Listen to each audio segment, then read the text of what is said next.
Hello everyone, আসসালামু আলাইকুম। Welcome back to my channel lifestyle by Shakila. হঠাৎ করেই চটপটি খাওয়ার জন্য ডবলি বুট 2 ঘন্টার মতো ভিজিয়ে রেখে সিদ্ধ করতে বসিয়ে দিয়েছি।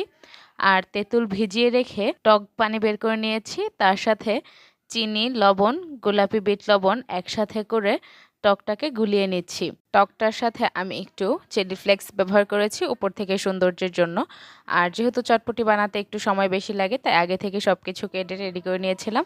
বুট সিদ্ধ হওয়ার পর উপর থেকে শসা, টমেটো, পেঁয়াজ কুচি করে রেখেছিলাম দিয়ে দিচ্ছি। আমি দোকানের চটপটির মশলা ব্যবহার করেছি, আপনারা চাইলে বাসায় বানিয়ে নিতে পারেন। ফুচকা ভেঙে উপরে দিয়ে দিচ্ছি।